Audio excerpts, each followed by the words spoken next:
So tell me why every time you think this case couldn't possibly get messier. It decides to dive headfirst into a dumpster fire filled with screenshots, deleted messages, and panicked parents who apparently think wipe the phone is a genius. Legal strategy? Yeah, because nothing screams we're innocent. It's like a frantic midnight group chat where mom and dad are basically live-tweeting the cover-up.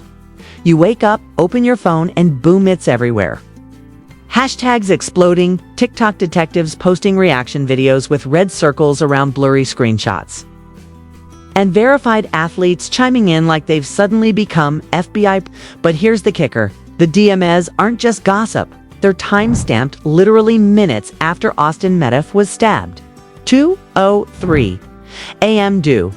You really expect us to believe that's just a coincidence? That mom just happened to text. Delete everything for funsies while sipping chamomile tea. Please. And if you think that's wild, wait until you hear what the "before they find the tent" line means. Yeah, you heard me. The tent. The exact place Austin's body was discovered. So buckle up, because tonight we're unpacking how Karmelo, Anthony's parents, may have just turned the word family chat into the new definition of obstruction of justice. When you start digging into this scandal, it does not take long before the whole thing begins to feel like a crime thriller that nobody asked for, but everybody is glued to anyway. And at the center of it are Karmelo Anthony's parents, who are being painted not as the loving guardians trying to support their troubled son, but as calculated players in a digital cover-up that has the entire internet buzzing, because when those screenshots dropped, it was like lighting a match in a room full of gasoline, and within minutes, TikTok lawyers, Twitter philosophers, and YouTube conspiracy channels were dissecting every single line of text as if the DMZ were the Dead Sea. Scrolls of 21st century corruption, and the more you read them, the harder it is to convince yourself that this is just some harmless misunderstanding, since the timestamps match up almost perfectly with the timeline of Austin Medef's murder at the track meet, which instantly sets alarm bells ringing for anyone paying attention and makes you wonder what exactly the Anthony household was trying to control in the hours after the stabbing, because these were not the words of shocked parents trying to console themselves or piece together what happened, but the words of people who sound like they are managing a crisis, like it is a business PR disaster, telling each other to delete threads, get them off socials, and most chilling of all, warning each other that before they find the tent, we must outshine it, which instantly turned a quiet corner of the internet into a raging courtroom of public opinion. And if you think that is exaggerated, scroll through the hashtags, because you will find influencers with millions of followers calling it's a smoking gun, and sports commentators laughing in disbelief at how casually incriminating the language sounds.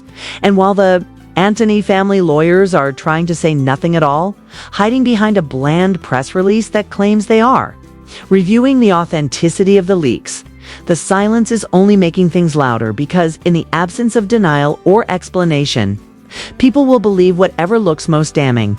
And in this case, the evidence looks like it was written in neon ink.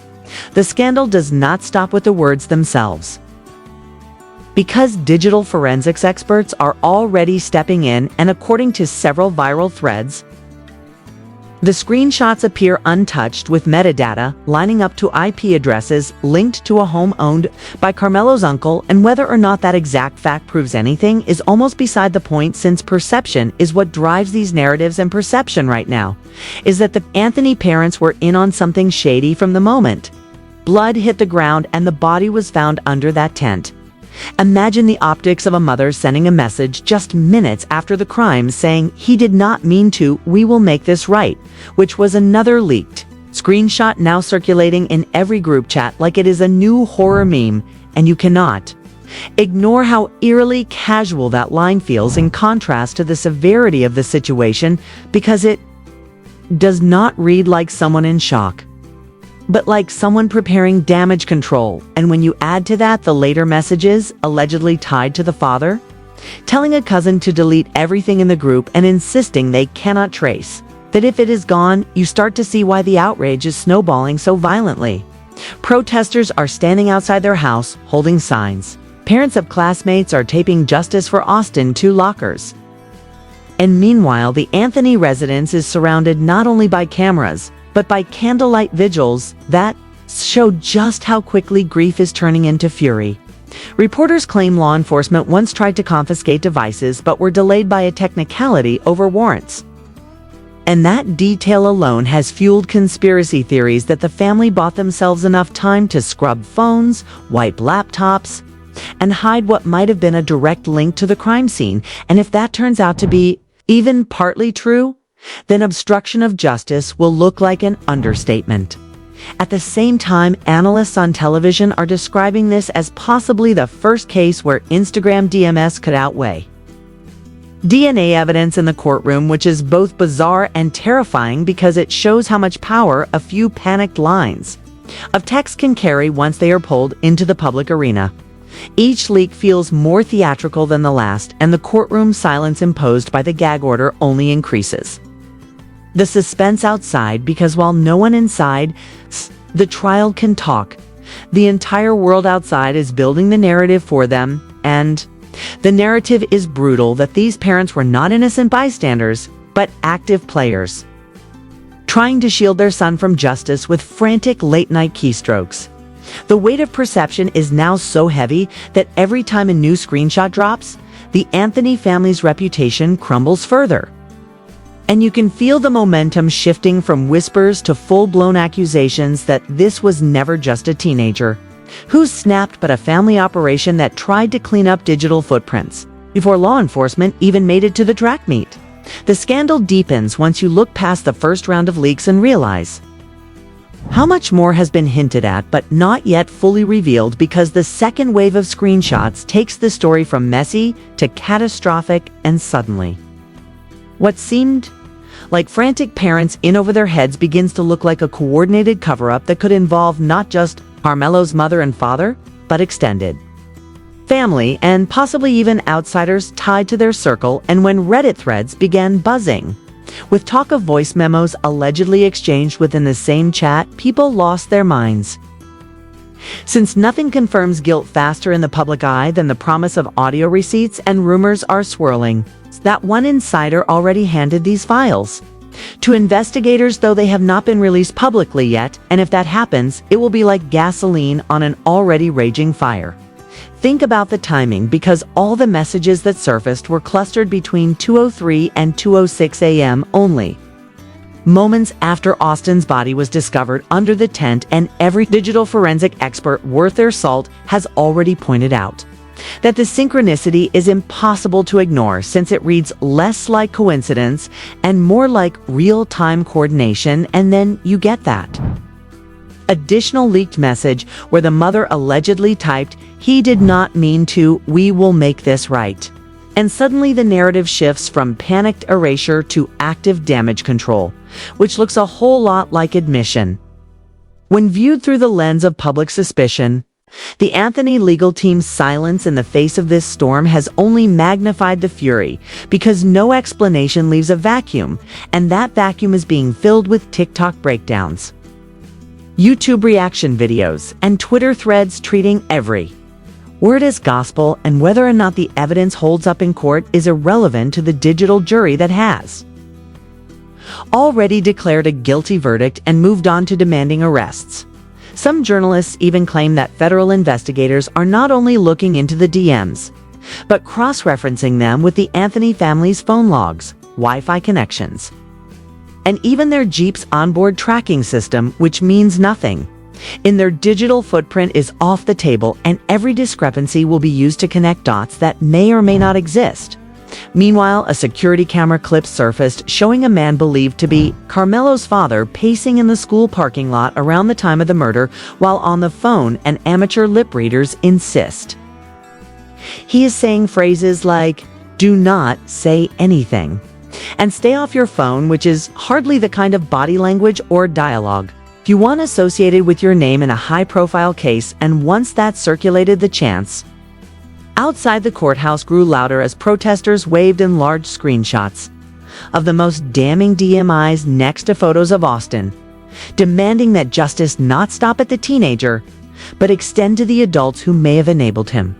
Analysts on talk shows are starting to say that the parents could face obstruction charges or even aiding and abetting if the digital trail holds up, which would turn this from a single defendant trial into a full-blown family indictment. And you can feel the tension climbing as reporters whisper about sealed motions and emergency subpoenas served to meta-demanding internal logs of deleted conversations. Since every expert knows nothing truly vanishes from those servers, imagine the dread in that household knowing that forensic teams are now combing through backups, timestamps, and location tags searching for the smoking gun that could prove mom was not at home, like she first claimed, but actually in the school parking lot only a few hundred feet from where Austin bled to death under the tent, which, if confirmed, would shatter her alibi and implicate her directly in the timeline of the crime. The phrase digital cover-up has already become a trending headline, and the idea that these parents thought they could outsmart investigators with sloppy instructions like delete everything in the group is now the punchline of countless sarcastic tweets, yet at the same time it underscores how deliberate their actions may have been. Because panic is one thing, but premeditated attempts to erase evidence in real time is something else entirely, and prosecutors are seizing on that difference. As the pressure mounts, every new leak adds another crack in the Anthony family's carefully constructed facade, and you can see the defense lawyers squirming. Because with each confirmation from digital experts, the possibility of explaining it all away as fake grows smaller and smaller, and now the public is no longer simply grieving a tragic death. They are watching what they believe is a live unraveling of corruption that stretches straight through the family tree. By the time the third set of leaked conversations began to circulate, the story had already outgrown the boundaries of a murder case and transformed into something that looked like a digital war between truth and damage control, because investigators confirmed during a tense press conference that they had recovered deleted messages from encrypted backups tied directly to the Anthony household, and the phrase delete everything written from the mother's account only 27 minutes after Austin's death was displayed on a courtroom screen, leaving observers stunned into silence. Since it was no longer a matter of speculation, but proof of an attempt to erase digital evidence. While the crime scene was still active, and what makes this revelation even more devastating for the defense is that the mother had previously insisted she was at home all night, yet metadata tied her account activity to the school parking lot within a few hundred feet of the tent where Austin was killed, effectively dismantling her alibi and raising the specter of direct involvement. Prosecutors have now shifted their strategy to argue not only obstruction but complicity, which is why whispers of federal indictments are spreading and high-ranking lawyers are seen slipping in and out of the district attorney's office late at night, fueling theories that more charges are coming. Public outrage has morphed into near hysteria as protesters now carry enlarged prints of the most infamous screenshots chanting "murder in plain text" and "justice for Austin," while social media users dissect every new leak with forensic precision, comparing timestamps and language patterns like amateur investigators. Analysts warn that this could be the first case where digital chatter outweighs forensic evidence in a homicide trial, and that possibility alone has journalists calling it a landmark in the age of viral justice where perception online can dictate momentum in court. The defense team has gone silent, their usual public relations posts vanishing overnight, replaced by speculation that they are bracing for a second wave of indictments, not only for the parents but possibly for extended relatives implicated in the cousin chat logs where instructions to scrub messages were exchanged. At the same time, federal investigators are reportedly digging into the family's financial records, vehicle tracking data, and surveillance footage in an effort to establish a broader pattern of concealment, suggesting that this was not a momentary lapse of judgment, but a coordinated effort to shield Karmelo from the consequences of his actions. Each new layer adds to the impression of a family drowning under the weight of their own digital fingerprints, and what began as whispers about a tent at a track meet has escalated into a full-blown scandal that feels unstoppable.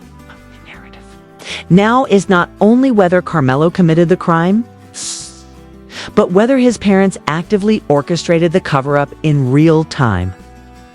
Through the glowing screens of their phones, and that question has turned a community's grief into a national obsession, with every passing day tightening the noose around a family that thought secrecy could outpace truth. So here is where everything stands, and let me just ask you this straight up. Parents are caught typing out phrases like delete everything, and before they find the tent, who in their right mind still believes this is just coincidence? 'Cause whether you call it obstruction, cover-up, or flat-out complicity, the trail of words is as loud as a confession, and the silence from the Anthony legal camp is only making it worse. Now, the real question is, what do you think happens next? Do the parents face charges alongside their son? Do prosecutors bring the hammer down with federal indictments? Or does this whole scandal twist again with another round of leaks waiting to drop?